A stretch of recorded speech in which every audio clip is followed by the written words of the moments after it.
Pawan Kalyan deputy సీఎంఏ కాదు, పెద్ద దేశభక్తుడు. అవును, నిజమే. ఉన్నది ఉన్నట్లు మాట్లాడతాడు. అలా మాట్లాడితే ఓట్లు పోతాయని ఆలోచించే వారిని సూడో సెక్యులర్ వాదులంటూ, పాకిస్తాన్ను ప్రేమించే వాళ్ళు ఆ దేశానికి వెళ్లిపోవాలంటూ సంచలన వ్యాఖ్యలు భారత్ను ఊపేస్తున్నాయి. ఈ రోజో రేపో పాకిస్తాన్ పై యుద్ధం జరుగుతుంది అన్న వార్తలు వినిపిస్తున్న నేపథ్యంలో పవన్ వ్యాఖ్యలు భారతదేశం అంతటా ప్రకంపనలు సృష్టిస్తున్నాయి.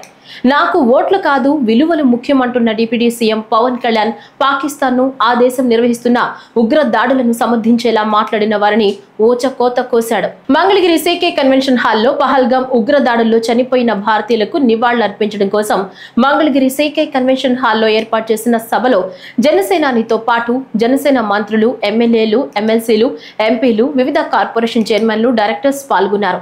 ముందుగా పహల్గాం ఉగ్రదాడిలో మృతి చెందిన జనసేన పార్టీ క్రియాశీలక కార్యకర్త మధుసూదన్ చిత్రపటానికి పార్టీ నేతలు పూలమాలలు వేసి నివాళులర్పించారు. ఈ సందర్భంగా ఆయన మాట్లాడుతూ, ఉగ్రవాదులపై కనికరం అవసరం లేదని, దేశానికి మత సామరస్యం ఎంతో అవసరమని డిప్యూటీ సీఎం పవన్ కళ్యాణ్ అన్నారు. పహల్గాం తీవ్రవాదుల కాల్పుల్లో చనిపోయిన 26 మందిలో జనసేన క్రియాశీలక కార్యకర్త మేడిశెట్టి మధుసూదన్ కూడా ఒకరన్నారు. కాశ్మీర్ సరిహద్దుల్లో ఉగ్రవాదుల తూటాలు పెళ్లితే దాని ప్రకంపనలు మాత్రం భారతదేశం అంతా పాకిందన్నారు. ఉగ్రవాదులు షికారుకొచ్చినట్లు వచ్చి 26 మందిని వేటాడి క్రూరంగా చంపేసి వెళ్లిపోయారని, మధుసూదన్ తలలో 40 బుల్లెట్లు దింపారంటే ఉగ్రవాదులు ఎంత దారుణంగా, క్రూరంగా వ్యవహరించారో అర్థమవుతుందన్నారు.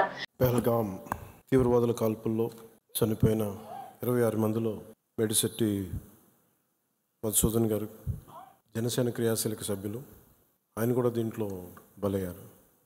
కశ్మీర్లో సరిహద్దుల్లో తూటాలు పేలితే, ఉగ్రవాదుల తూటాలు పేలితే దాని ప్రకంపనలు భారతదేశం అంతా ఎలా పాకిందో మనందరం చూస్తున్నాం. అది మన పార్టీ, మన జన సైనికుని కూడా చంపేస్తున్నది.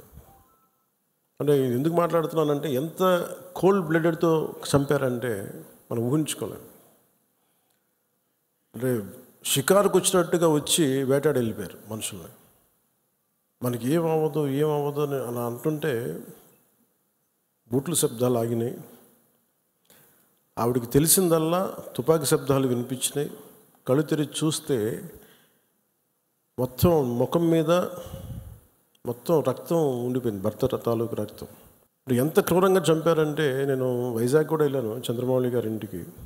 ఎక్కడ తల ఉండాల్సిన చోట తల లేదు. 35 బుల్లెట్లు, 40 బుల్లెట్లు దింపారు తలలో, ర్యాపిడ్ ఫైర్ తోటి, ఆటోమేటిక్ గన్స్ తోటి. అంత దారుణంగా, క్రూరంగా చంపేశారు. ఉగ్రవాదులపై కనికరం అవసరం లేదని, వారిని తీసివేయాలన్నారు. ఉగ్రవాదుల దాడిలో చనిపోయిన 26 మందిలో ఒకే ఒక్క ముస్లిం ఉన్నాడన్నారు. మీరు నిజంగా ఆవిడ పడ్డ బాధ చూస్తే ఇంత కనికరం అవసరం లేదు ఉగ్రవాదుల మీద అనిపించింది. నిర్దాక్షిణ్యంగా తీసేయాలన్నా. దీంట్లో దాదాపు 26 మంది చనిపోయారు. ఈ గుర్రాలని తీసుకెళ్ళి ఒక్కతను మటుకు ఒకే ఆయన ముస్లిం. మిగతా 25 మంది, 25 మెంబర్స్ హిందూస్. ఉగ్రవాదులు టార్గెట్ చేసి హిందువులను కాల్చి చంపారని, హిందువుగా పుట్టడం వారు చేసుకున్న పాపమా అని ప్రశ్నించారు. దేశానికి సహనం ఎక్కువైందని, అతి సహనం కూడా మంచిది కాదన్నారు. ఎందుకు మౌనంగా ఉండాలని, సమాజంపై ప్రతి ఒక్కరూ నిరంతర పహారా కలిగి బాధ్యతగా ఉండాలన్నారు. ఉగ్రవాదులు టార్గెట్ చేసి హిందువులను చంపారు, ఇది సత్యం. అంతే. వాళ్ళు అన్న మాట నాతో ఏంటంటే, మధుసూదన్ గారి భార్య, ఇఫ్ ఆమె ముస్లిం నన్ను స్పేర్ చేసేవాళ్ళు సార్. మేము చేసింది పాపం, బీయింగ్ హిందూ పుట్టడమా మేము చేసింది? కనీసం మా చేతుల్లో ఆయుధాలు కూడా లేవే, మేము సైనికులం కూడా కాదే. మేము అందరి ముందు దారుణంగా చంపేస్తే, ఇంకా ఇది భారతదేశం కాబట్టి చాలా 7 దశాబ్దాల తర్వాత మాట్లాడుతున్నాం మనం. కశ్మీర్ని 3 సార్లు, మన పాకిస్తాన్ని 3 సార్లు ఓడించాం. సహనం ఎక్కువైపోయింది మన దేశానికి. ఎందుకంటే కంట్రీ, మనుషులే సహనం ఎక్కువ మనకి. ఏదైనా అతి చేస్తే మంచిది కాదు, అతి సహనం కూడా మంచిది కాదు, మితిమీరిన మంచితనం కూడా మంచిది కాదు. ఉగ్రవాదులను ఎదుర్కోవటం ఎంతో ధైర్యంతో కూడుకున్న పని అని అన్నారు. మన ఆలోచన విధానం జాతీయవాదమని, దేశంలో యుద్ధ పరిస్థితులు రావచ్చు రాకపోవచ్చు అన్నారు. దేశంలోని కొందరు సెక్యులర్ వాదులు ఉగ్రవాదులు మతం అడిగి చంపలేదని చెప్తున్నారని, ఉగ్ర దాడిపై వాస్తవాన్ని వాస్తవంగా చెప్పాలని, అంతేకాని సన్నాయి నొక్కులు నొక్కవద్దని హితవు పలికారు. భారతదేశంలో కూర్చుని పాకిస్తాన్ ను ప్రేమిస్తున్నారని, పాకిస్తాన్ పై అంత ప్రేమ ఉంటే కాంగ్రెస్ నాయకులు పాకిస్తాన్ కు వెళ్లిపోవచ్చన్నారు. ఇంత 26 మంది చనిపోతే మత ప్రాతిపాదికను చంపినా కానీ మన సెక్యులర్ వాదులు, సో కాల్డ్ సూడో సెక్యులరిస్ట్, వాళ్ళు ఏం మాట్లాడుతున్నారు?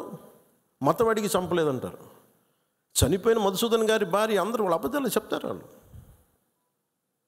పాకిస్తాన్ని ప్రేమిస్తూ ఉంటారు. వీళ్ళందరూ ఇక్కడ భారతదేశంలో కూర్చొని మీరు పాకిస్తాన్ని ప్రేమిస్తుంటారు. మొన్న కొంతమంది నాయకులు డిబేట్లో మాట్లాడుతుంటే చూస్తున్నాను. మీరు పాకిస్తాన్ అంత ప్రేమిస్తే దయచేసి పాకిస్తాన్కి వెళ్ళిపోండి. ఇక్కడ ఎందుకు? పాకిస్తాన్ మీద మీకు అంత ప్రేమే ఉంటే ఇది మాట్లాడుతున్న పని ఏదైనా వీళ్ళందరూ కూర్చొని కాంగ్రెస్ నాయకులు వీళ్ళందరూ. పాకిస్తాన్ ఇస్లామిక్ నేషన్ అయితే ఇండియా హిందూ దేశం అన్నారు. ఇండియాలో ఎంతో మంది ముస్లిం నాయకులు, ముస్లింలు ఉన్నారని ఏ రోజు వారిపై వివక్షత చూపించలేదన్నారు. అలాగే ముస్లింలకు ఏదైనా సమస్య వస్తే తామే గొంతుకవుతామన్నారు. ఉగ్రవాదులు మత ప్రాతిపదికన చంపడం సహించలేమన్నారు.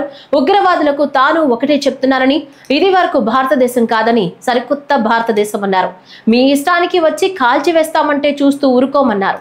అన్నిటికీ సిద్ధపడే తాము రాజకీయాల్లోకి వచ్చామన్నారు. పాకిస్తాన్కి మనకి ఏంటి తేడా? జిన్నా విడిపోయినప్పుడు మేము పాకిస్తాన్లో అందరినీ సమానంగా ఆదరిస్తామని చెప్పారు. హిందువులు ఎల్లక్కర్లేదు ఆదరిస్తామని చెప్పారు.